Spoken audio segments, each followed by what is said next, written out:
এই শোনো না, আমাদের অন্ধবিশ্বাস চ্যানেলটি যারা এখনো সাবস্ক্রাইব করেননি, প্লিজ সাবস্ক্রাইব করে দাও। আর অল্প কিছু সাবস্ক্রাইবার হলে 1 লক্ষ পরিবার হবে। সবাই প্লিজ সাবস্ক্রাইব এবং বেশি বেশি শেয়ার করে দাও প্লিজ। আমি হাজারটা চেষ্টা করেছিলাম ওকে বোঝানোর, তবে ও তো আমার সাথে ঠিক মতো কথাই বলেনি। আর তার কিছুদিন পরেই তো ও চলে গেল। আচ্ছা আপা, ওকে ফেরার কথা কিছু বলে না? ও প্রয়োজন ব্যতীত আমার সাথে কথাও বলে না। আশাহত হোস না রওশানা, ওর সাথে আমার কাল রাতেও কথা হয়েছে। ও আমাকে কথা দিয়েছে আর কিছুদিনের মধ্যেই ও ব্যাক করতে চায়। তবে এ কথাটা বলার বারণ ছিল বলে আমি তোদের বলিনি। ছেলের আগমনী বার্তায় চোখ মুখ যেন চিকচিক করে উঠল রসুনার। আর মির্জার সূচনার দিকে ফিরে আবেগে আপ্লুত কণ্ঠে সে বলল, সত্যি বলছিস সূচনা? মির্জার সূচনা হালকা হেসে ভ্রু নাড়ালো। রসুনারার আনন্দে চোখ বেয়ে অশ্রু কণাটা গড়িয়ে পড়ল। এতদিন পর তার একমাত্র ছেলে বাংলাদেশে আসবে জানতে পেরে খুশিতে মনটা ভরে যাচ্ছে তার। ওফ মুন্নি আপু, আর কতক্ষণ লাগাবা? নাহারামন অধৈর্যপূর্ণ কণ্ঠে মুন্নি একবার তার দিকে তাকালো। মনে মূলত নীলের জন্য পায়েস করছিল। পায়েস নীলের প্রিয় খাবারগুলোর মধ্যে অন্যতম। সেই জন্যই তো যেদিনই নীল বাসায় থাকে সেদিনই মুন্নি খুব যত্ন করে পায়েস বানায় তার জন্য। আজ যেহেতু ছুটির দিন আর নীল বাসায় থাকবে, তাই তাই সকালের নাস্তা সেরে এসে লেগে পড়েছে পায়েস তৈরিতে। এত অধৈর্য কেন রে তুই? বলছি তো হয়ে গিয়েছে, জাস্ট চিনিটা দিলেই শেষ। আরে দ্রুত করো, দেখো আমার নীল পালিশটাও খারাপ হয়ে গিয়েছে, কখন গিয়ে লাগাবো? তো তুই জানা, কে বারণ করেছে? তোমাকে কতবার বলবো আমার চুলে স্পেশাল হেয়ার প্যাকটা লাগিয়ে দেওয়ার জন্য? ভুলে গেলে আজকে শুক্রবার। মুনি পায়েসে 1 চামচ চিনি দিতে দিতে নাহারের দিকে ফিরে সামান্য সন্দিহান দৃষ্টিতে তাকিয়ে বলল, ব্যাপার কি রে নাহা, নিজের ব্যাপারে এত বেশি যত্নশীল কবে থেকে হলি? না মানে, আগে তো কখনো মাথায় হেয়ার প্যাক দেওয়া তো দূর, চুলগুলোও আঁচড়াতিস না, আজকে হঠাৎ? ওমা, এত অবাক হওয়ার কি আছে? আগে ভালো লাগতো না তাই করতাম না। তার মানে এখন ভালো লাগে বলছিস? কার জন্য রে? নিজেকে এত সাজাতে এতটা ব্যস্ত হয়ে পড়েছিস? হঠাৎই নাহার সামনে ভেসে উঠল আয়াজের মুখ। লজ্জায় লাল বর্ণ ধারণ করল তার ফর্সা মুখশ্রী। তা দেখে মুনি দ্রুত পায়েসটা ঢেকে তার পাশে এসে দাঁড়িয়ে বলল, কি ব্যাপার, তুই হঠাৎ ব্লাশ করতে শুরু করলি কেন? এরকমটা তো আমার হয় যখন আমার নীল ভাইয়ের কথা মনে করি। তা তোর কি কেউ আছে নাকি আমার নীল ভাইয়ের মতো? নীলের ব্যাপারে মুনির মনের কথাগুলো এই বাড়িতে একমাত্র নাহাই জানে। তাই তো মুন্নির এমন কথায় সে অনেক দূরে সরে গিয়ে বলল, ধুর, কি যে বলো না, আমার আবার কে থাকবে? হা, কতজন থাকতে পারে? সবে সবে অষ্টাদশী হলে মনে কত রং লাগে, কত বসন্তের কোকিল গান গায়। না গো, আমার মনে রঙও লাগে না, আর বসন্ত আসে না, আর না কোকিলে গান গায়। কথাটা বলে সে কিচেন থেকে বের হয়ে গেল। মুন্নি পেছন থেকে হেসে তাকে ডেকে বলল, কিরে, পালাচ্ছিস কেন? নাহা পেছনে না ঘুরে দোতলার সিঁড়ি বেয়ে উঠে যেতে যেতে বলল, আমার গরম লাগছে, রুমে গেলাম। সত্যি কথা বলতে যে এই ঠান্ডার ভিতর গরম লাগে, সেটা তো আমার আগে জানা ছিল না। বাই দ্য ওয়ে, তুই রুমে গিয়ে বসতে লাগ, আমি 2 মিনিটে নীল ভাইকে পায়েসটা দিয়ে আসছি। নাহা চলে গেল। মুন্নির সেদিকে তাকিয়ে মুচকি হেসে ফের পায়েসের দিকে মনোনিবেশ করলো। একটা কাচের বাটিতে পায়েস অতি যত্নে হরেক রকম বাদাম আর কিশমিশ দিয়ে সাজিয়ে নীলের রুমের পূর্বের প্রশস্ত পথটা অতিক্রম করে সবে রুমে ঢুকেছিল মুন্নি। হঠাৎই ভেসে আসা এক তীব্র পারফিউমের ঘ্রাণে থমকালো তার পদচারণা। মুহূর্তে এসে বুঝে গেল এটা টম ফোর্ড স্যান্ডাল ব্লু পারফিউমের তীব্র সুগন্ধ। আর এই সুগন্ধি শুধু নীলের রুমের সামনে থেকে পাওয়া যায়। খানিক মুচকি হাসল মুন্নি। নিয়ে অতপর নিজেকে সামলে এগিয়ে চলল রুমের দিকে। নীল ড্রেসিং টেবিলের সামনে দাঁড়িয়ে চুলগুলো হালকা ব্রাশ আপ করছিল। তার পরনে শুভ্র পাঞ্জাবের উপর দামি কোট। হয়তো কোথাও বের হবে সে, কিন্তু আজকে ছুটির দিনেই কোথায় যাবে কি জানি। মুন্নি যখন এ সকল চিন্তায় মশগুল তখনই নীল বলল, কিছু বলবি? নীলের কণ্ঠে ধ্যান ভাঙল মুন্নির। নীল আয়নায় স্পষ্ট দেখতে পাচ্ছে মুনির অবয়ব। তার হাতে থাকা পায়েসের বাটিটা দেখেও নীল এক প্রকার না দেখার ভান করে বলল, কিছু বলার থাকলে দ্রুত বল, আমার একটা ইম্পর্টেন্ট কাজ আছে। আসলে নীল ভাই, তোমাকে পায়েসটা দিতে এসেছিলাম, যদি একটু খেয়ে বলতে। নীল মুনির দিকে ঘুরে বলল, তোকে না বলেছি নাহা, রাফা, নীরা ওদের মতো ভাইয়া বলে ডাকবি, নট নীল ভাই, আন্ডারস্ট্যান্ড? মুনির সামান্য মাথা ঝাঁকালো। তা দেখে নীল বলল, গুড। আর পায়েসটা নিয়ে যা, আমার এখন সময় নেই। একটুও খাবে না? সকাল থেকে অনেক কষ্ট করে বানিয়েছি। কে বলেছে তোকে পড়াশোনা বাদ দিয়ে পায়েস বানাতে? আর কখনো যেন না দেখি পড়াশোনা বাদ দিয়ে এসব করছিস। নাও লিভ। নীলের এমন কথায় মুখশ্রী বিষণ্ণতার কালো মেঘে ঢেকে গেল মুন্নির। সারাদিন ধরে যে লোকটার জন্য এত কষ্ট করে রান্না বাড়া করেছে, সে কিনা বলছে খাবে না।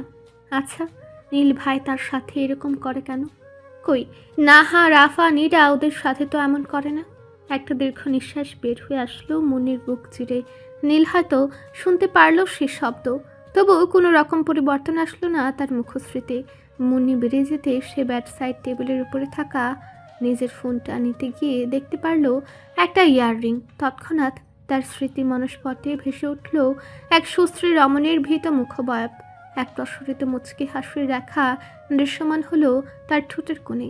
আন্দুলটাকে সযত্নে একটা বাক্সে রেখেই সে পা বাড়ালো বাইরের দিকে। মাথার উপর নরম সূর্য রেখা। আজকে ছুটির দিন হওয়ায় মাহা আর টিহু এসেছে কিছু প্রয়োজনীয় জিনিস কেনাকাটা করতে। সারা সপ্তাহ পড়াশোনার চাপের মাঝে এই একটা দিনেই তাদের সময় হয় নিজেদের দেওয়ার জন্য। দুজনেরই হাত ভর্তি বিভিন্ন রকম প্রসাধনী সামগ্রী আর নিত্যদিনের পণ্য। হঠাৎই একটা কালো গাড়ি এসে থামলো তাদের সামনে। কিঞ্চিত ভ্রু কুচকে মাহা বলল, এই আপদ আবার কোত্থেকে উদয় হলো? দেখ গে কোন বড় লোকের ছেলে হয়তো তোরে পছন্দ করছে। হেটি তার বউরে রাস্তা দিয়ে হাঁটতে দেবে না বলে গাড়ি পাঠাইছে। দোস্ত, আমাদেরও একটু নিস, আমিও আর হাঁটতে পারতেছি না, আমার তো কেউ নেই। টিহুর এমন কথায় ক্ষেপে গিয়ে মাহা বলল, পাও কথা বলিস না তো বাল। মাহাকে খেপিয়ে যেন মিস্তর মজা পেল টিহু। সে হাসতে হাসতে কিছু বলার আগেই গাড়ি থেকে নেমে আসলো এক যুবক। টিহুর দিকে ফিরে বলল, আসসালামু আলাইকুম ভাবি। টিহু চিনল না যুবকটিকে। ভ্রু কুচকে সালামের জবাবে সে বলল, ওয়ালাইকুম আসসালাম, কিন্তু আপনাকে তো ঠিক। তার মুখের কথাটি যেন কেড়ে নিল যুবকটি। আমাকে আপনি চিনবেনও না, আমি ইফাজ, নীল ভাইয়ের দলের লোক। মাহা আর টিহু একে অন্যের দিকে চাওয়াচাওয়ি করলো। ইফাজ দ্রুত এগিয়ে এসে টিহুর হাত থেকে শপিং ব্যাগগুলো নিয়ে বলল, ভাবি আপনারা আসেন, আমি ব্যাগগুলো গাড়িতে রাখছি। ইফাজ চলে যেতেই মাহা টিহুর দিকে ফিরে বলল, কাহিনী কি রে? এমপির ছেলের লোক আবার তোকে এত সমীহ করছে কেন? তারা কি সব জানে নাকি?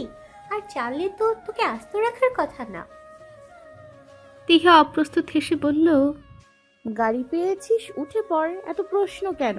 দেখছিস না কি সুন্দর ভাবি ভাবি করছে।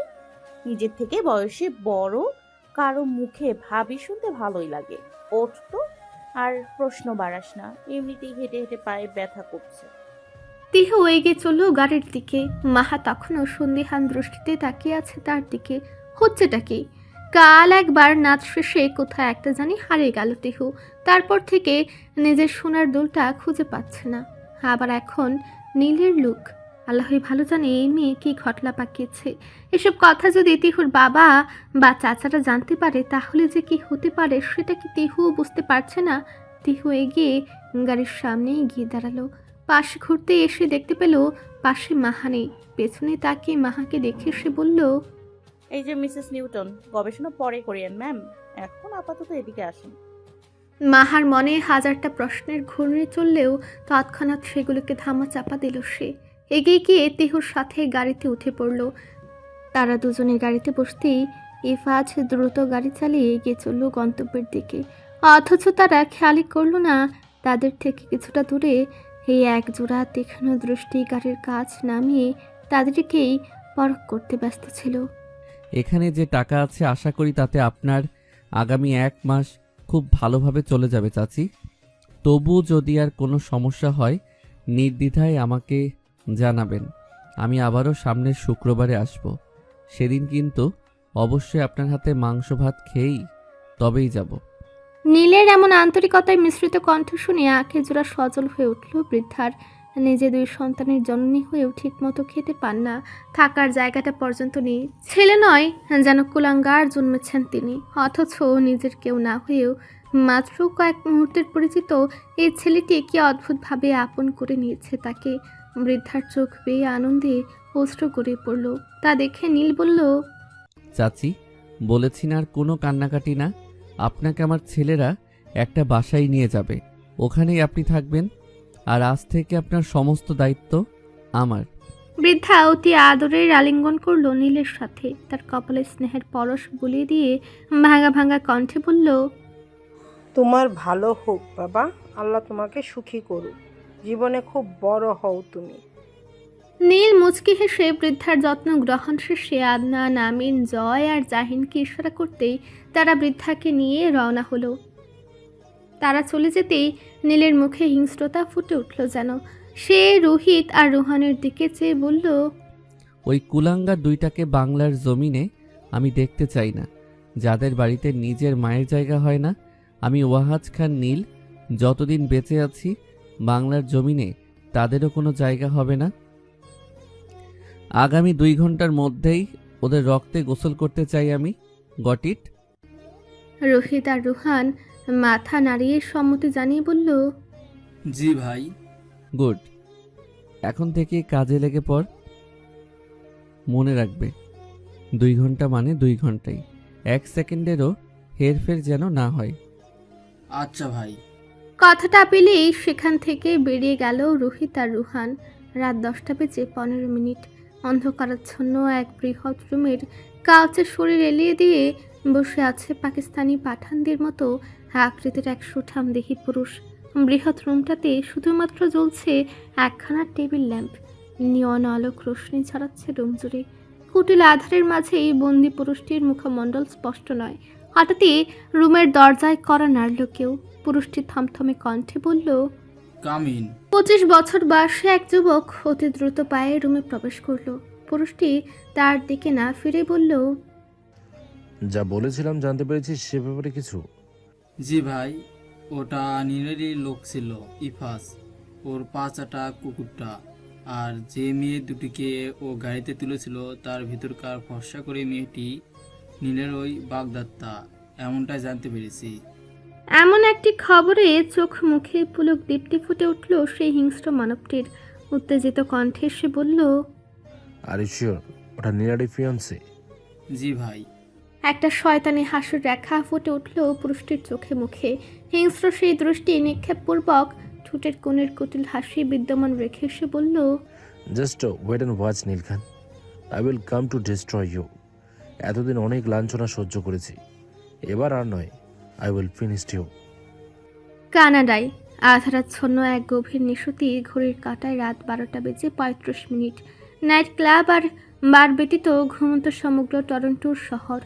শহরের ঠিক বক্ষস্থলে দাঁড়ানো নিজের সুবিশাল বিলাসবহুল অট্টালিকার মাঝেই বসে আছে এক সুঠামদেহী পুরুষ, কিছুটা ইউরোপিয়ানদের মতো দেখতে।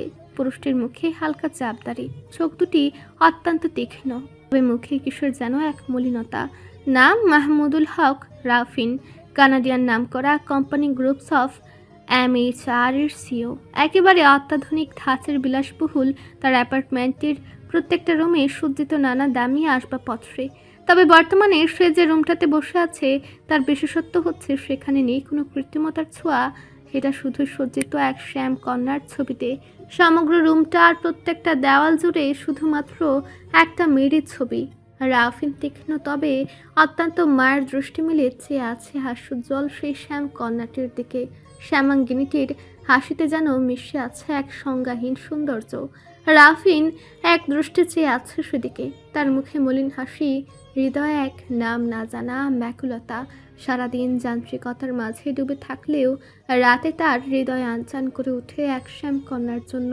এই সেই শ্যামকন্যা যে কিছু বছর পূর্বে তার হৃদয়ে তুলেছিল প্রেম নামক এক গতিহারা ঘূর্ণিঝড়, যার ব্যাগে এখনও প্রতি মুহূর্তেই গভীর সমুদ্রের পাল তোলা ডিঙ্গি নৌকার ন্যায় ব্যাগ হারায় রাউফিন। শ্যামকন্যাটির ফ্রেমে বাঁধানো একখানা ছবি হাতে নিয়ে অতি যত্নে তাতে হাত বোলালো রাউফিন। এক দীর্ঘ নিঃশ্বাস বেরিয়ে আসলো তার বুক চিরে।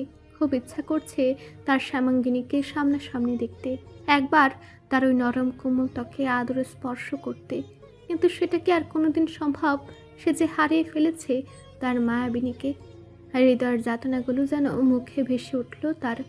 গভীর পৌরুষ কণ্ঠটা গুনগুনিয়ে গেয়ে উঠল, ভালো আর লাগে না, এত কেন মায়া, যত কাছে আমি লাগে শুধু সান্ত্বনা, অবুঝ ভালোবাসা জানি এ নয় খেলা, তবু এ মনে হয় সারা তোমায় বাঁচব না।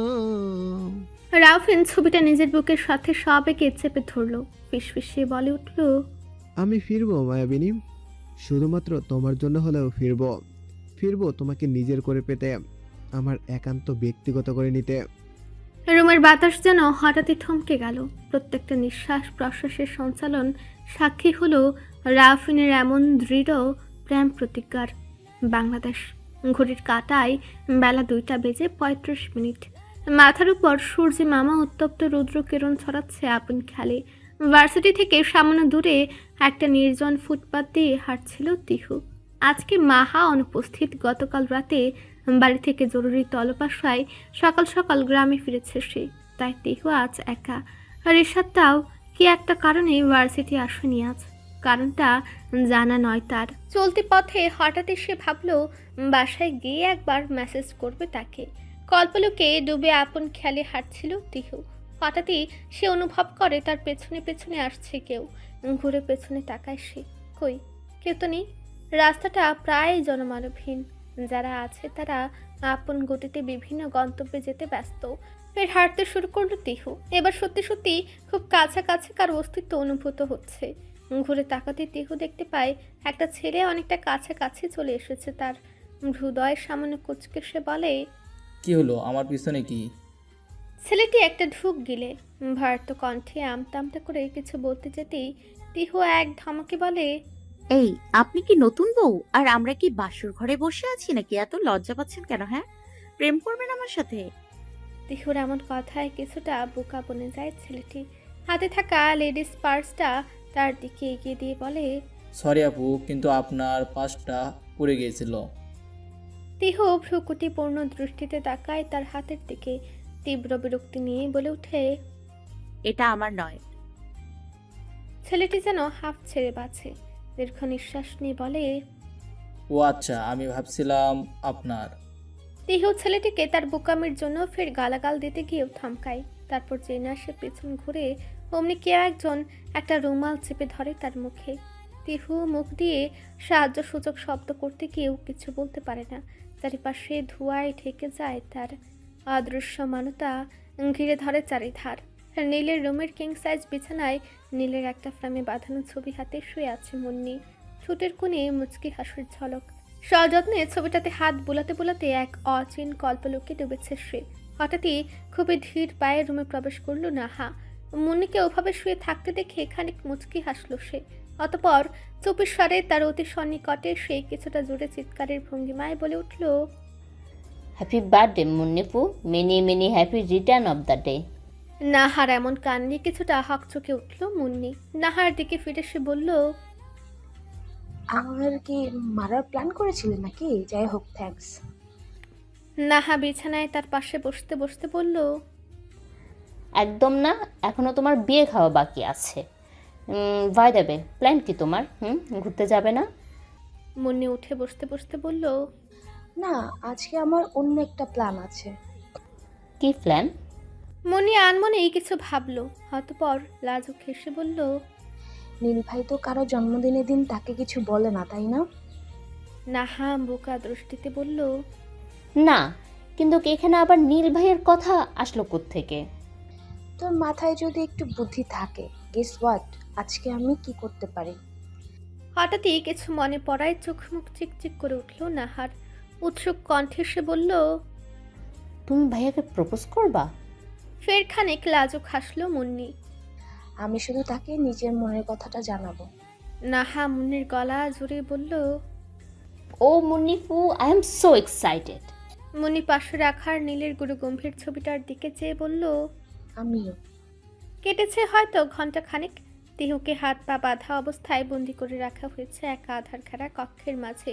দিনের বেলাতেও ঘুর অমাবস্যার ন্যায় আধার সেথায়, এমনকি বেঁধে রাখা তার সুদীর্ঘ অক্ষিপ পল্লব বিশিষ্ট চোখ দুইটাও। তিহু বেঁধে রাখা মুখ দিয়ে সাহায্যের জন্য বিভিন্ন শব্দ করছে। হঠাৎই এই শব্দের ঝংকার তোলে লোহার ফটক খোলার আওয়াজ হলো। তিহুর বেঁধে রাখা মুখ দিয়ে সাহায্যের শব্দ যেন বাড়তে থাকলো। তিহুর অনুভূতি শক্তি বরাবরই খুবই তুখর। মুহূর্ত কয়েকের মাঝেই তার অনুভূত হলো তার ঠিক সম্মুখে অত্যন্ত কাছাকাছি কেউ একজন। হঠাৎই তিহুর চোখ খুলে দিল ব্যক্তিটি। অতিবাহিত হলো কয়েক ন্যানো সেকেন্ড। হয়তো চারিধারে ধোঁয়াশা কাটতেই তিহুর সামনে বিশাল আকৃতির পুরুষটাকে দেখে কিছু বলার জন্য ছটফটালো। পুরুষটি বাঁকা হেসে বলল, আরে এ তো নেহাতি বেবি গার্ল। আমাদের প্রিয় নেতা সাহেব কিনা এখন এসব বাচ্চা মেয়ের প্রেমে পড়েছে। ছ্যাঃ। তিহু নিজের কর্মকাণ্ড বহাল রেখেছে। পুরুষটি ফের বলল, যাই হোক, মেয়েটা ঝাকাস। I really want to taste her. কি বলিস তোরা? পাশের ছেলেগুলো শয়তানি হেসে বলল, কেন নয় ভাই? পুরুষটির এমন নোংরা ইঙ্গিতে চোখ দিয়ে যেন অগ্নি ছড়ছে তিহুর। পা বাঁধা থাকলেও সেটা দিয়ে নিজের সর্বশক্তিতে মাটিতে আঘাত করল সে। পুরুষটি সেদিকে চেয়ে বলল, মুখ খোল। এই তেজি কন্যার কণ্ঠস্বর শুনে একবার নিজেকে ধন্য মনে করি। পাশ থেকে একটা ছেলে তিহুর মুখ খুলতে যেতেই পুরুষটি তাকে থামিয়ে বলল, এই স্টপ। যেই না বললাম অমনি জিভ লক লক করে উঠলো, তাই না? সরে যা। আর কিছুক্ষণের মাঝেই ও আমার বউ হবে, আর তোদের ভাবি। তাই সাবধান। পুরুষটির এমন ধমকে থমকালো ছেলেগুলো। অবাক কণ্ঠে তারা বলল, কিন্তু ভাই আপনি যে বলেছিলেন। তাদের মুখের কথা ছেনে নিয়ে পুরুষটি বলল, একবার খেয়ে তৃপ্তি আসে না, বারংবার পেতে মন চায়। পুরুষটির এমন বাজে বাজে ইঙ্গিতে গা গলে উঠছে তিহুর। পুরুষটি আর দেরি না করে তার মুখের বাঁধনটি খুলে দিতেই যেন অগ্নি ঝরে পড়ল রুমের মাঝে। নিজের সর্বোচ্চ তেজ নিয়ে তিহু বলে উঠল, শালা জল পাঠা, খুব শখ লেগেছে না? এমন ডোজ দিব না, জীবন চলে যাবে, বিয়ে হবে না। তিহুর এমন সম্বোধনে আর উক্তিতে রীতিমতো ভীষণ লেগে গেল উপস্থিত সকলের। পুরুষটি রেগে গিয়ে তিহুর চোরের মুঠি ধরে টান দিয়ে বলল, মুখ সামলে কথা বল। কাকে কি বলছিস খেয়াল আছে? চুলে জোর টান লাগার দরুন ব্যথায় সামান্য কুঁকে উঠল তিহু। তবে সেটা আলোক চক্ষুর আড়াল করে সে বলল, জল পাঠা বলাটা কম হয়ে গেছে বল। জারজ, তোকে তো অন্য কিছু বলা উচিত ছিল, কাপুরুষ কোথাকার। এই, কেউ লেবুর পানি আন। ক্লোফোমের গন্ধে নেশা হয়ে গেছে, মাথা কাজ করছে না। ভুলে গেছি কাকে কি বলতে হয়। আমার জন্য লেবুর পানি না এনে তোর জন্য এনার্জি ড্রিঙ্কস আনতে বল। গ্লুকোজ হলে ভালো হয়। মনে হয় তোর শরীরে পুষ্টির অভাব আছে, না হলে কেউ একটা মেয়েকে এমন কাপুরুষের মতন অজ্ঞান করে তুলে আনে? বিশ্বাস কর, আমি ভাবতেই পারিনি কেউ কোনোদিন আমাকে কিডন্যাপ করবে। আর যদিও করে, তাহলে আমার একটা আশা ছিল কিডন্যাপ করবে মুভির স্টাইলে। প্রথমে আমার সামনে একটা ব্ল্যাক মাইক্রো এসে থামবে, আমার হাত ধরে টানবে, আমি নানা করব, তারা তুলে নিয়ে চলে আসবে। তা না, পুরো আশায় পানি ঢেলে ফেলতে ইচ্ছে, জীবনটাই বৃথা। তিহুর কথায় তার চুলের মুঠি ছেড়ে দিয়ে বাঁকা হাসলো পুরুষটি। মাইরে বলছি, তোকেই আমার লাগবে। এমন তেজ, এমন কথার বাহার। মেরা দিল মে আগ লাগা দিয়া তুনে। Fire queen, I want you. পুরুষটি তার দলীয় লোকগুলোকে ডেকে বলল, যেখান থেকে পারিস কাজই ধরে নিয়ে আয়। এক্ষুনি এই মুহূর্তে বিয়ে করব আমি। তবু এই মেয়েকেই আমার লাগবে। এগুলো একে অপরের দিকে প্রশ্নাত্মক দৃষ্টিতে তাকালো। এটা কি আসলেও তাদের ভাই? সে কোনোদিন বিয়ে করতে পারে? যার কাছে মেয়ে মানে ভোগ পণ্য ব্যতীত আর কিছু নয়, সেই পুরুষে বলছে বিয়ে করবে। বিশ্বাস হলো না ছেলেগুলোর। অপরদিকে তাদেরকে এমন দাঁড়িয়ে থাকতে দেখে তারা দিয়ে পুরুষটি বলল, কি বললাম কথা কানে যাচ্ছে না? এক্ষুনি মানে এক্ষুনি। ছেলেগুলো আচ্ছা ভাই বলে বাড়ির দিকে পা বাড়ালো। পুরুষটি অদ্ভুত দৃষ্টি মেলে চেয়ে রইল তিহুর পানে। কে জানে তাতে কি আছে, হিংস্রতা নাকি মুগ্ধতা? অতিবাহিত হয়েছে কয়েক মুহূর্ত, ঘড়ির কাঁটায় সেটা মিনিট 30 হবে হয়তো। এরই মাঝে নিস্তব্ধ আধার আচ্ছন্ন জঙ্গলাবৃত সে কুটির পরিণত হয়েছে এক পরাজিত সৈনিকের রক্তরাঙ্গা রণক্ষেত্রে। কাজী সাহেব এখনো ভারত দৃষ্টিতে চেয়ে আছেন। কম্পন উঠেছে তার সমগ্র শরীর জুড়ে। সামনে পড়ে থাকা রক্তরঞ্জিত পুরুষগুলোর দিকে তাকিয়ে কুটিল হাসল নীল। অতঃপর তাকালো সামনের কই মাছের প্রাণধারী পুরুষটির দিকে, যার কাছ থেকে এখনো ক্ষণে ক্ষণে ভেসে আসছে হালকা শ্বাস প্রশ্বাসের মৃদু গুঞ্জন। নীল সেদিক থেকে অতি ঘৃণ্য দৃষ্টিতে চোখ ফেরালো। অতঃপর তাকালো সামনের কম্পনরত রমণীটির পানে। রক্তে যে তার ফুপিয়ে আছে সেটা বুঝতে বাকি নেই নীলের। নীল রমণীটির দিক থেকে চোখ সরিয়ে কাজী সাহেবের পানে চেয়ে বলল, আপনি বসে আছেন কেন? আপনার কাজ সারুন, হাতে আমার বেশি সময় নেই। যা যা ফর্মালিটিস আছে দ্রুত সম্পন্ন করুন। কিন্তু বাবা, মেয়ে তো নামও বলছে না, আমি কি করতে পারি? নীল রমণীটির পানে চেয়ে বলল, লিখুন, পাত্র ওয়াহাজ খান নীল, পিতা ওয়ালিদ খান, মাতা মির্জা সূচনা আর পাত্রী নুরাইন হক তিহু। তিহুর হৃদয়টা যেন ধুপ করে উঠল। তার বিয়ে হচ্ছে, আসলেও তার বিয়ে হচ্ছে, কিন্তু কার সাথে? এই লোকটার সাথে, যার নাম, যার পরিচয়পত্রের সামান্য অংশ ছাড়া বাকি সবটা অজ্ঞাত তার কাছে। লোকটার বাসা কোথায় সেটা অবধি জ্ঞান সীমানার বাইরে তার। তিহু তীব্র ব্যাগে মাথা ঝাঁকিয়ে বলল, আমি বিয়ে করব না। নীল যেন তার কথা শুনেও না শোনার ভান করলো। কাজী সাহেব ফের বলে উঠলেন, কিন্তু বাবা, মেয়ের বাবা অর্থাৎ অভিভাবকদের নাম তো লাগবে। নীল বিরক্তি মাখা কণ্ঠে বলল, কি বললাম শুনতে পাননি? আমার হাতে এত সময় নেই। আর সবচেয়ে বড় কথা, কিছুক্ষণ পর ও ওয়াহাজ খান নীলের সহধর্মিণী হবে। তাই আপাত দৃষ্টিতে অন্য কোনো অভিভাবকের দরকার হবে না। কাজী সাহেব আমতা আমতা করে বললেন। কিন্তু তাও। নীল কিছু বলার আগেই তিহু নিজের সর্বশক্তিতে উঠে দাঁড়িয়ে বলল, মামা বাড়ির মোয়া পেয়েছেন? মস্করা হচ্ছে? বিয়েটা কি পুতুল খেলা? আসো বন্ধু, বসে আছি, বিয়ে করে যাও। বিয়ে আমি করব না মানে করবই না, যা ইচ্ছে করে নিন আপনি। নীল এক অন্যরকম ভঙ্গিমায় বলল, বিয়ে তো হবেই, হয়তো এখান থেকে নবদম্পতি বের হবে, নয়তো সে কথা না হয় থাক। প্রথমত, তোমাকে বিয়ে করার ইচ্ছে আমার নিজেরও নেই, কিন্তু তুমি পুরো ভার্সিটির সামনে বলে বেরিয়েছ ইউ আর মাই ফিয়ন্সি। এই পরিচয়ের কারণেই তুমি কিডন্যাপ হয়েছ। তবে তোমার সাথে যদি মিসেস নীল খান নামক স্যার নামটা লাগানো থাকতো না, আই সোয়ার কেউ তোমার দিকে চোখ তুলে দেখাতে পারতো না। তাই বেশি কথা না বলে যা বলছি তাই করো। লাগবে না আমার কোনো স্পেশাল সারনেম। আমি অ্যাজ নুরাইন হকি ঝাক্কাস আছি, so I don't need your surname. Confidence ভালো, তবে ওভার কনফিডেন্স নয়। আর নীল খান যে কথা একবার মুখ থেকে বের করে সেটাকেই সত্যি করে ছাড়ে। তাই আমার জেদের কারণে হলেও আমি শুধু তোমাকেই বউ বানাবো। আরে আজব লোক তো। কেন রে ভাই, আপনার জন্য কি দুনিয়াতে মেয়ের আকাল পড়েছে? নীল আর কোনো কথা না বলে বাঁকা হাসলো। অতঃপর নিজের হাতে থাকা পিস্তলটা দিয়ে পাশে পড়ে থাকা রক্তাক্ত পুরুষটার দিকে ফিরে আরেকবার গুলি ছুড়ল। সঙ্গে সঙ্গে রক্ত ফের আরেকবার ছিটকে বের হলো।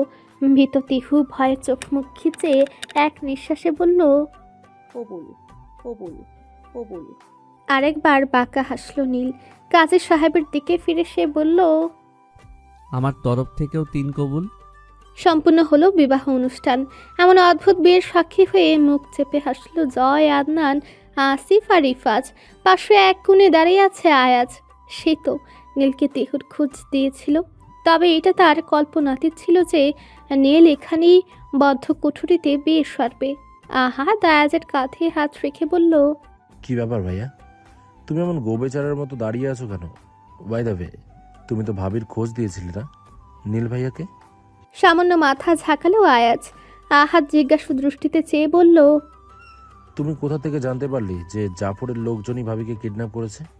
আয়াজ একবার তাকালো আহাদের দিকে। ছোট্ট একটা শ্বাস ফেলে সে বলতে শুরু করলো, আজ ভাইয়ের একটা ইম্পর্টেন্ট ক্লায়েন্ট মিটিং ছিল, সেই জন্য কিছু ফাইলের প্রয়োজন ছিল। সেগুলো ভাই গতকাল আমার তত্ত্বাবধানেই রেখেছিল। তবে দুর্ঘটনাক্রমে আমি সেগুলো আনতে ভুলে যাই মাঝ রাস্তা থেকে, তাই আমাকে ব্যাক করতে হয়েছিল।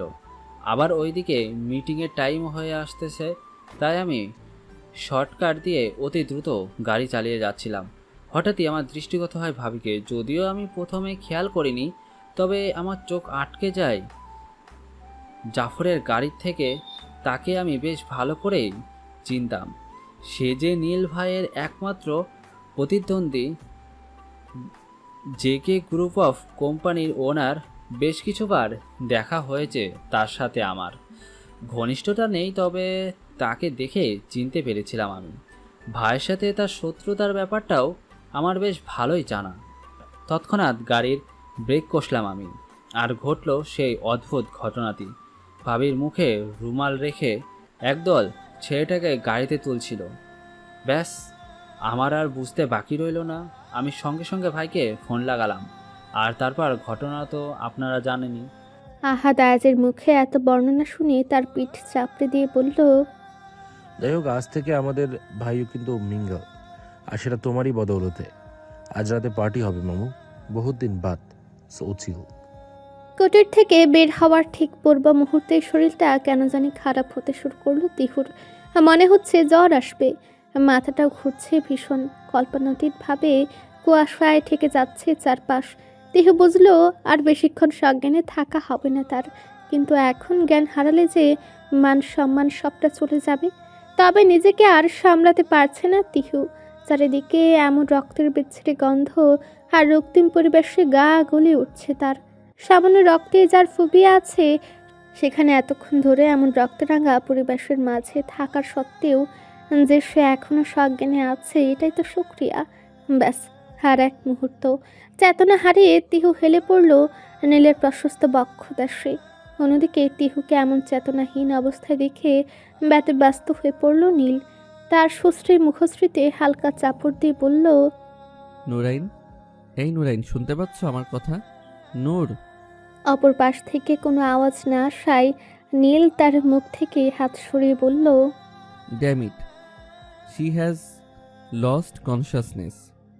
নীল কোলে তুলে নিল তিহুকে। অতঃপর পা বাড়ালো কুটিরের বাইরে নিজের গাড়ির দিকে। সন্ধ্যার পর থেকে মাহা একের পর এক কল দিয়ে চলেছে তিহুর প্রত্যেকটা নাম্বারে। লোকাল নাম্বার থেকে শুরু করে হোয়াটসঅ্যাপ, ইমো, মেসেঞ্জার, এমন কোথাও বাদ নেই যেখানে সে ট্রাই করেনি। কিন্তু কোনো রকম সাড়া নেই অপর পাশ থেকে। সব কিছুই সুইচ অফ বলছে। চোখে মুখে দুশ্চিন্তার রেখা স্পষ্ট মাহার। এই মেয়েটা কি তাকে এক দণ্ড শান্তি দেবে না? আবারও নিশ্চয়ই ফোনে চার্জ দিতে ভুলে গেছে। ফোন অফ হয়ে পড়ে আছে আর তার খেয়াল নেই।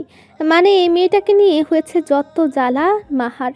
শেষমেশ না পেরে রিশাদের ফোনে কল লাগালো সে। দুইবার রিং হওয়ার পর থেকে ওই পাশ থেকে ফিরে আসলো এক গম্ভীর পুরুষালী কণ্ঠ। হ্যালো। মাহা রাগান্বিত তবে চিন্তিত কণ্ঠে বলল, হ্যালো মাই ফুড, তিহু কই রে? কোন চুলোয় গিয়ে মরেছে? কবর কি দিয়েছিস নাকি আমার আশা লাগবে? সারাদিনের ক্লান্তি শেষে সবে বিছানায় শরীরটা এগিয়ে দিয়েছিল রিশাদ। মাহার এমন কথায় এক ঝটকায় শোয়া থেকে উঠে বলল, কি হয়েছে বান্ধবী, এত খেপলি কে? খেপবো না তো কি মধু ছড়াবো? আর সেই শাকচুনিটা কই রে? কোন মামদরের সাথে ভাগছে? মানে? কারণ দুনিয়ার কারোর সঙ্গেও তো ভাগতে পারবে না, সেই ক্ষমতা আল্লাহরে দেয় নাই। তাহলে কোনো ভূতের সঙ্গে নিশ্চয় ভেগেছে। দেখ কোন শ্যাওড়া গাছে ঝুলছে। আল্লাহর ওয়াস্তে ভাই ওর কাছে একটু যা, গিয়ে বল আমার ফোনটা একটু তুলতে। টেনশন আমার অবস্থা খারাপ। কেন? তুই তোর ফোনও ধরছে না? আমার ফোনও মানে? তোর কথা হয়নি ওর সাথে? না, আমি তো ভাবলাম ও মেবি তোর সাথে গিয়েছে। না, মানে আমি আজকে ভার্সিটিতে যেতে পারিনি, সবুজের বার্থডে ছিল তো, তাই এই জন্যই। তাই ফিরে ভাবলাম ওর কাছ থেকে নোট নেব, কিন্তু ও তো এমনিতেই কখনো মেসেজ সিন করে না, তাই শুধুমাত্র ওর জন্য আজকে ফ্যাক্সিলোড দিয়েছিলাম। শাড়ির মাইয়া ফোনটাও অফ করে রেখেছে। 30টা টাকার জলাঞ্জলি। এই 30 টাকা যদি আমি ওর কাছ থেকে না নিয়েছি না, আমার নামও রিশাদ আহমেদ না। মাহা মহা বিরক্তিতে ফেটে পড়ে বলল, বল এখন তো 30 টাকা মেন হয়েছে। আবালের আবাল, যা গিয়ে দেখ ও কোনো মামদরের সাথে পালাইছে। এক্ষুনি যা। আর হ্যাঁ, আজকে ওর নিমার সাথে থাকার কথা, তাই নিমাতে ফ্ল্যাটে যা। আর এক্ষুনি ওর কান ধরে নিচে এনে ছটপট কল লাগাবি আমার কাছে। জলদি যা। রিশাদ গা ঝাড়া ভাব নিয়ে বলল, প্রথমত আজকে সারাদিন পার্টি করেছি, so I am very tired now. দ্বিতীয়ত আমার বউ নেই যে আমার সেবা করবে। তারপর তুই আবার আমাকে কতবার কথার ভিতরে আবাল বলেছিস। আমি একদমই যেতে পারবো না রে। জুতার বাড়িটা কি মোবাইলের এপাশ থেকে দিব নাকি এসে দেব? মানে এখন তুই টায়ার্ডনেস দেখাচ্ছিস? কানা যা, এক্ষুনি যা, নইলে। রুশাদ তাকে থামিয়ে দিয়ে বলল, চুপ কর শালি, বহুত কথা বলছিস। আমি যাচ্ছি, আর তুই খালি আমার সামনে আয়, থাপড়ায় থাপড়ায় তোর মাথার একদম আলু গুছিয়ে দেবো। জলদি যা। কথাটা বলে ফোন কেটে দিল মাহা। আর রুশাদ ইতিমধ্যেই বেরিয়ে পড়েছে নিমাদের ফ্ল্যাটের উদ্দেশ্যে। সত্যি বলতে দুশ্চিন্তা তারও কিছু কম হচ্ছে না, কারণ তাদের 3 মানিকের মধ্যে তিহুই একমাত্র ইমমেচিওর। তাই তাকে নিয়ে চিন্তার পরিমাণ দুজনের কারোরই কম নয়। সন্ধ্যার কিছুটা পর নিকশ কালো আধারে ঘনীভূত চারিধার। শুধু কৃত্রিম আলোক সজ্জা ছাড়া আজ অন্তরিক্ষে দেখা নেই চাঁদ মামারও। খান মহলের প্রধান গেটের লৌহ কপাট খোলার শব্দ হলো।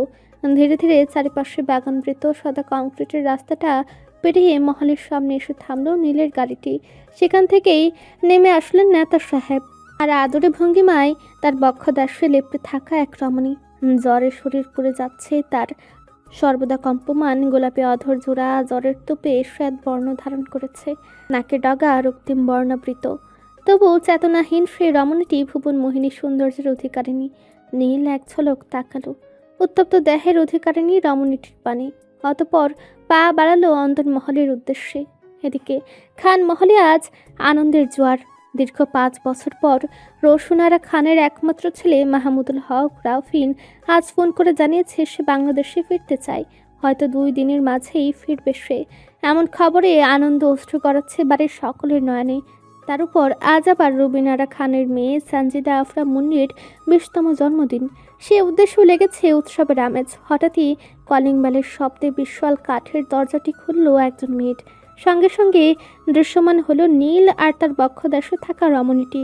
নীলের বক্ষদেশে অচেনা কোনো এক যুবতীকে দেখে হতবিহ্বলতাবশত রমিনারার হাতের পায়েসের বাটিটি শ্বেত পাথরের মেঝেতে পড়ে শব্দের ঝংকার তুলল। কি হলো রুমি? প্রশ্ন করতে করতে এগিয়ে আসলেন রোশনারা। আর রুমিনারার দৃষ্টি অনুসরণ করে দরজায় তাকাতেই হতভম্ব তিনি।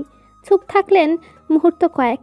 নীল ড্রয়িং রুমে প্রবেশ করতে তাকে থামিয়ে রোশনারা বললেন, এই মেয়েটাকে নীল, কোথা থেকে ধরে এনেছো তাকে? ও নুরাইন হক। সবচেয়ে বড় কথা, now she is my wife, so don't address her as এই মেয়ে। নীলের এমন কথায় যেন ড্রয়িং রুমে বোমা বিস্ফোরণ হলো। বিস্ফোরিত নয়নে সবাই চেয়ে আছে তার দিকে। মির্জা সাইমা রান্নাঘরে ছিলেন। নীলের কণ্ঠে বেরিয়ে আসতেই এমন দৃশ্যে হতবাক তিনি। রোশনারা গাম্ভীর্য বজায় রেখে কিছুটা রাগী কণ্ঠে বললেন, তোমার বউ মানে? এটা কোন ধরনের কথাবার্তা নীল? তুমি জানো না এই বাড়িতে বড়দের অনুমতি ছাড়া বিয়ে নিষিদ্ধ?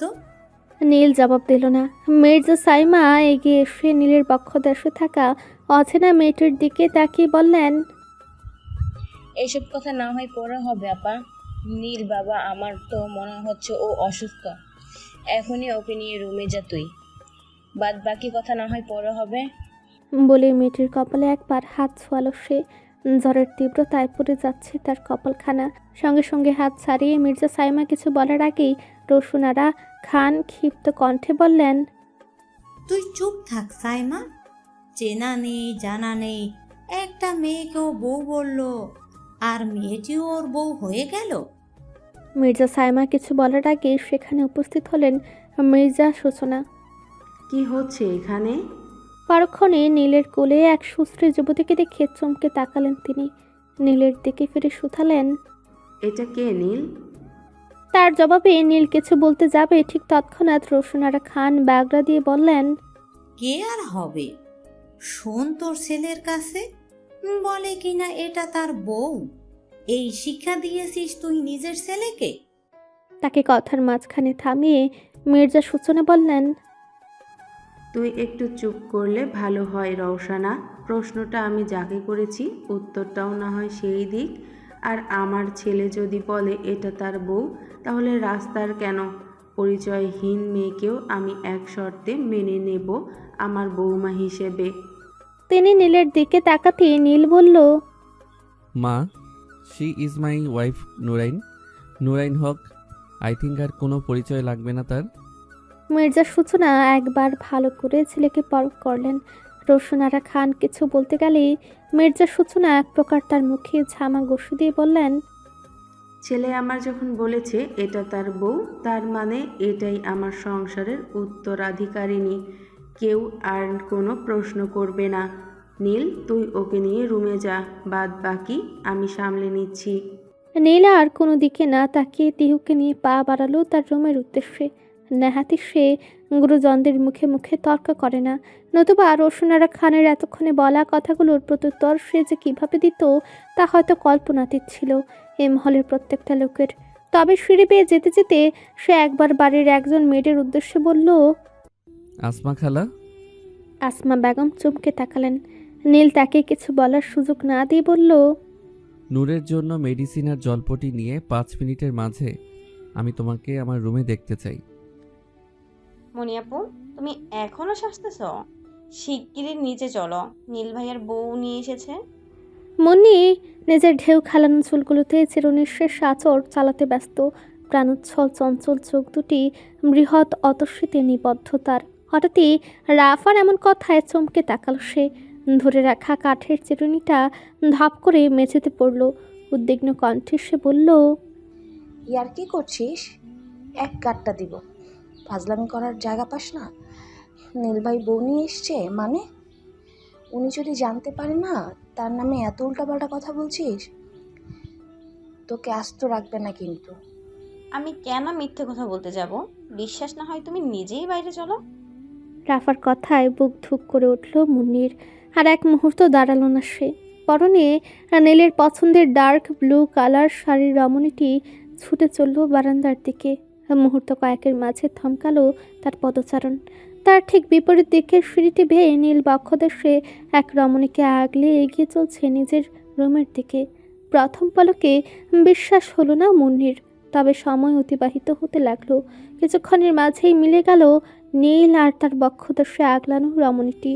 রাফায় সে হাত রাখলো মুন্নির ক্ষীণ কাঁধটায়। মন্ত্রমুগ্ধ দৃষ্টিতে তাকিয়ে বলতে লাগলো, হাও রোমান্টিক না আপু, ভাইয়া পুরাই সিনেমার স্টাইলে বউকে এন্ট্রি নিয়েছে। আমি জাস্ট শকড। অপর পাশ থেকে কোনো মন্তব্য না আসায় রাফা এবার মুন্নির পানে তাকালো।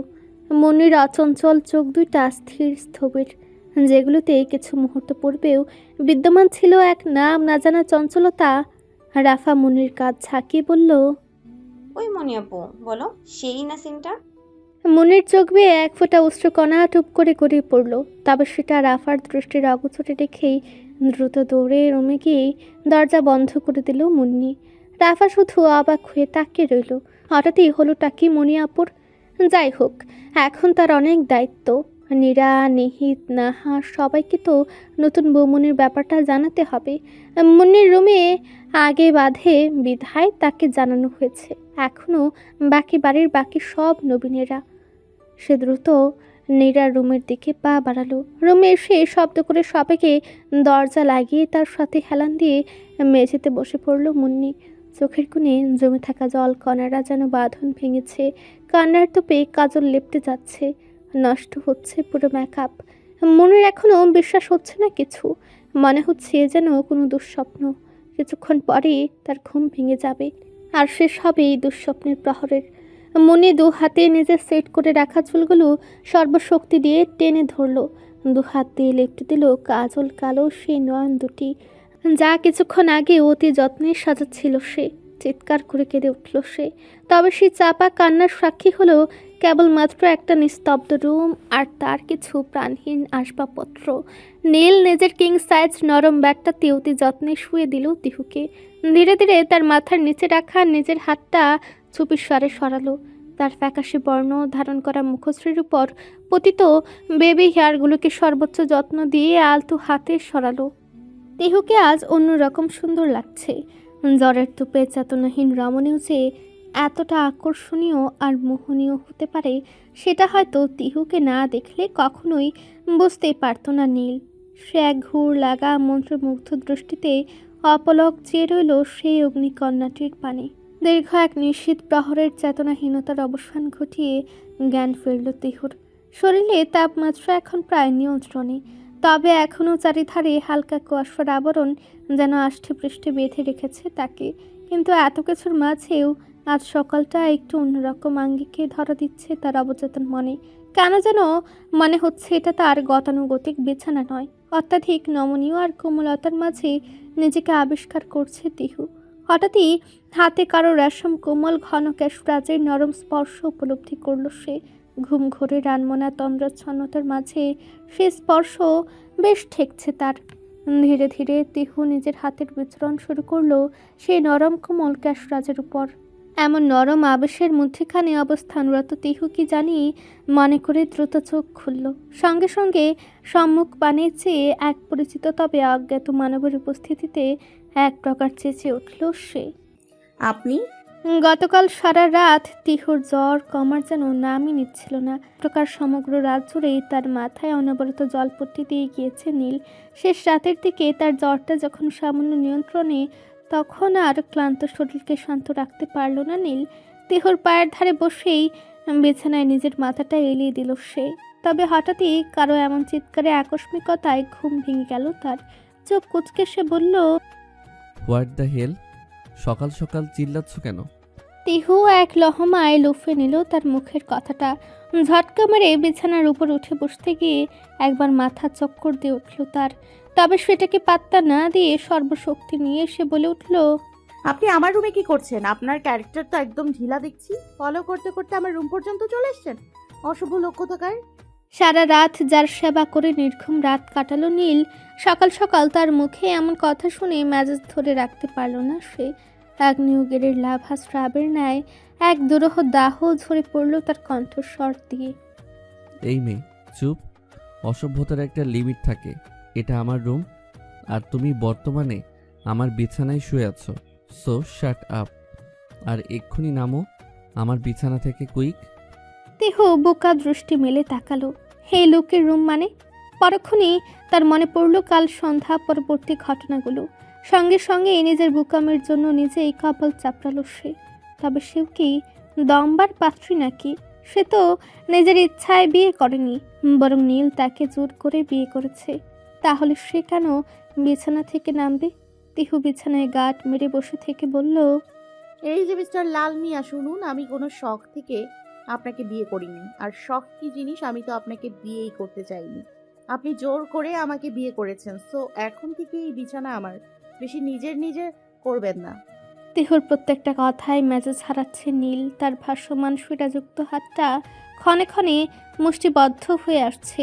দাঁতে দাঁত চেপে ক্রোধ নিবারণে চালাচ্ছে সে। কেননা তার খুব ভালো করে জানা এই মেয়েকে এখন বেশি খাটানো ঠিক হবে না। এমনিতেই এই বাড়ির কেউ বিয়ের ব্যাপারটা এখনও মানেনি। সবাই জানে তাদের লাভ ম্যারেজ। তার উপর এখন যদি তিহু সবাইকে সত্যিটা জানিয়ে দেয়, তাহলে মান সম্মান একদমই জলাঞ্জলি যাবে তার। সে আর কোনো কথা না বলে সেখান থেকে উঠেই পা বাড়ায় ওয়াশরুমের উদ্দেশ্যে। সে চলে যেতেই তিহু এক শয়তানি হাসি হেসে মনে মনে বলে, আহারে সান্দুটা, আমার কয়টা কথা শুনে সোজা ওয়াশরুমে। আমাকে জোর করে বিয়ে করার মজা হাড়ে হাড়ে টের পাওয়াবো তোমায়। Just wait and watch. কিছুটা শব্দ করে ঠোঁট চেপে হাসলো তিহু। অতঃপর নরম বিছানাতে ফের শরীর এলিয়ে দিয়ে বলল, বেটা যাই হোক, হেটির বিছানাটা নরম আছে। আহারে, এত নরম বিছানা রেখে কি লাভ যদি নিজেই না শুতে পারে। ইসরে, তুমি বিছানাটা ভীষণ বাজেভাবে মিস করবা শোনা আমার। জি। ঘন্টা খানেক বেলা বেশ চড়াও হয়েছে। দেয়াল ঘড়ির কাঁটার টিকটিক ধ্বনি সকাল 10টায় জানান দিচ্ছে। কিছুক্ষণ আগেই নীল ফর্মাল ড্রেস আপ করে সম্ভবত অফিসে গিয়েছে। তিহু ঘুমের ভান করে বেশ পর্যবেক্ষণ করেছিল লুকটাকে। লুকটার ফ্যাশন সেন্স মারাত্মক লেগেছে তার উপরে লোকটার ব্যবহৃত এক্সপেন্সিভ পারফিউমের স্মেলটা এখনও সমগ্র রুমের বাতাসে ভেসে বেড়াচ্ছে। নীল রুম থেকে বের হবার পরপরই তিহু ঝটপট ফ্রেশ হয়ে নিয়েছিল। বর্তমানে নীলের রুমের পূর্ব পাশের ছাদহীন বিশাল বারান্দাটায় দাঁড়িয়ে আছে তিহু। এখান থেকে পুরো খান মহলটায় বেশ ভালো পর্যবেক্ষণ করা যায়। তিহু তীক্ষ্ণ দৃষ্টি মেলে পুরো মহল পর্যবেক্ষণ করছে। ঢাকার বুকে এমন বাড়ির উপস্থিতি দুষ্কর। 2 তলা বাড়িটি সম্পূর্ণ ভিন্ন ধাঁচের। কিছুটা ইউরোপিয়ান আর প্রাচীন স্থাপত্য শৈল বাড়িটার সৌন্দর্য দ্বিগুণ করে তুলেছে। তবে অদ্ভুততম সুন্দর জিনিসটা হচ্ছে ভবনের বাইরের গম্বুজ আকৃতির গোল চত্বর আর সুইমিং পুলটা বেশ ইন্টারেস্টিং। তার উপর মহলের প্রধান গেট থেকে মহলের শেষ পর্যন্ত প্রবেশের রাস্তাটা সাদা কংক্রিটের, ঠিক যেন কোনো সাউথ ইন্ডিয়ান ট্র্যাডিশনাল কোনো মুভিতে ব্যবহৃত বিশালাকার রাজপ্রাসাদ। দেহ যখন এই সকল কল্পনার কল্পলোকে ডুব দিতে ব্যস্ত, ঠিক তখনই রুমের দরজায় নক করে কেউ। ব্যস্ত তিহু জলদি রুমে প্রবেশ করে, ঝটপট করে বলে ওঠে, আসুন। কিছুক্ষণের মাঝেই এই রুমে হরেক রকম ফল ফলাদি আর খাবার সুসজ্জিত এক ট্রে হাতে প্রবেশ করলেন দামি তসর সিল্ক শাড়ি পরিধানরত একজন মধ্যবয়স্কা নারী, তার সঙ্গে দুজন কিশোরী। একজনের বয়স হয়তো 15 কিংবা 16 বছর হবে, আর অপরজনের হয়তো 13 কিংবা 14। তবে বয়সের ছোট মেয়েটার চোখে মোটা ফ্রেমের চশমা দেখে কিঞ্চিত অবাক হলো তিহু, কিন্তু তৎক্ষণাৎ সে কিছু বলল না। হয়তো মেয়েটা অনেক বেশি পড়ুয়া। তিহু শুধু সবার দিকে চেয়ে মুচকি হাসলো। মহিলাটি খাবারগুলো ব্যাড সাইড টেবিলে রাখতে রাখতে বলল, এখন তোমার কি অবস্থা মা? জ্বর কমেছে? এক স্নেহময়ী মাতৃসুলভ কণ্ঠে প্রশ্নখানা করলো মহিলাটি। তিহু মুচকি হেসে জবাব দিল, এখন একটু কমেছে। মহিলাটি এগিয়ে এসে তার কপালে হাত ঠেকালো। তিহু মুচকি হেসে জিজ্ঞাসু দৃষ্টিতে চেয়ে আছে দেখে তিনিও খানিক হেসে বললেন, আমাকে দেখে অবাক হও না মা, আমি হচ্ছি তোমার খালা প্লাস চাচি শাশুড়ি, বুঝলে না তো? তিহু মাথা ঝাঁকালো, অর্থাৎ সে বুঝেনি। তা মহিলাটি হেসে বলল, আমি নীলের ছোট খালা প্লাস ছোট কাকিয়া, এবার বুঝেছো? জি আন্টি। মির্জা সাইমা তৎক্ষণাৎ তীব্র বিরোধিতার সহিত মাথা ঝাঁকিয়ে বললেন, আন্টি না, তুমি আমাকে কাকিয়া বলো, ঠিক আছে? তিহু মুচকি হেসে মাথা ঝাঁকালো। আচ্ছা কাকিয়া। তাদের এমন কথোপকথনের মাঝেই বাগড়া দিয়ে রাফা বলল, ও মিমিয়া, শুধু কি তুমিই কথা বলবে? আমাদের পরিচয় করিয়ে দিবে না বৌমনির সাথে? মির্জা সাইমা হেসে তাকালেন। অতঃপর তাদের দুজনের সাথে একে একে পরিচয় করিয়ে দিলেন তিহুকে। সর্বপ্রথম রাফাকে দেখে সে বলল, এই হচ্ছে তোমার সবচেয়ে অধৈর্য ননদ, তোমার সেজ ননদ। তাকে কথার মাঝে থামিয়ে দিয়ে রাফা তিহুর দিকে এগিয়ে এসে বলল, উফ মিমিয়া, এভাবে কেউ পরিচয় করায়? আচ্ছা তুমি শোনো, আমি বলি, আমি রাউফিয়া হক রাফা, তোমার বড় কি জানি বলে ওইটাকে, হ্যাঁ ফুপু শাশুড়ি, তোমার বড় ফুপু শাশুড়ির একমাত্র মেয়ে, বুঝেছো? রাফার কথায় হেসে উঠল তিহু। সে রাফার দিকে হাত বাড়িয়ে দিয়ে বলল, oh you are so sweet by the way, আমি নুরাইন হক তিহু। তুমি অনেক কিউট বৌমনি। তাদের এমন কথোপকথনের মাঝেও নিশ্চুপ চশমা পরা মেয়েটা। তিহু তার দিকে এগিয়ে গিয়ে বলল, কি ব্যাপার সুইটি, তুমি কথা বলছো না কেন? রাফা এগিয়ে এসে মেয়েটির মাথায় এক গাঁটটা দিয়ে বলল, ও নীরা, কথা বলিস না কেন? স্ট্যাচু হয়ে গেছিস নাকি? অতঃপর সে মির্জা সাইমার দিকে ফিরে বলল, আচ্ছা মিমিয়া, তুমি তোমার মেয়েকে কোন গ্রহ থেকে ইম্পোর্ট করে আনছিলে বলো তো? ও তো কারোর সাথেও কথা বলে না, সারাদিনই পড়তে থাকে। ওই দেখো একটু আগেও পড়ছিল, আমি তো এক প্রকার বেঁধে ধরে নিয়ে এসেছি। সারাদিন পড়ে পড়ে চোখটা খাইছে, তারপরও ওর পড়া লাগবে। কি করব বলো, বারণ দিলেও কখনো শুনে? কতবার বারণ করেছি, এত পড়াশোনার দরকার নেই, এইটুকু বয়সে হবে 9-এ পড়ে, তার ভিতরে এত চাপ নেয় ম্যাডাম। তিহু হেসে বলল, টেনশন নট কাকিয়া, আই উইল ম্যানেজ। আপনার মেয়েকে আমি দুদিনের মাঝে এত দুরন্ত আর চঞ্চল করে ফেলবো যে আপনি নিজেই বলবেন আমার মেয়ে এমন কি করে হলো। মির্জা সাইমা বলল। তিহু এতক্ষণ হেসে হেসে কথা বললেও মির্জা সাইমার বলা শেষ কথাটায় সে চমকে তাকালো তার দিকে। সারা রাত জেগে সেবা করেছে মানে? মির্জা সাইমা পায়েসের বাটি থেকে সামান্য পায়েস চামচে কেটে ফু দিতে দিতে বলল, তা নয়তো কি, ছেলেটা আমার সারা রাত জেগে তোমার সেবা করেছে। ও তো মনে হয় কালকে রাতে একদম ঘুমায়নি, খাইওনি কালকে রাতে কিছু। কি জাদু করেছো বলো তো? আমাদের নিয়মতান্ত্রিক ছেলেটাও কালকে নিয়ম ভঙ্গ করে সারা রাত জেগেছে। মির্জা সাইমার প্রত্যেকটা কথাই যেন আকাশ থেকে পড়ছে তিহু। এমন একটা লোক কাল সারা রাত তার সেবা করেছে ভাবতে কেমন যেন লাগছে। তবে সে আর প্রশ্ন করতে পারল না। মির্জা সাইমা এগিয়ে সে এক এক করে খাইয়ে দিতে লাগলো তাকে।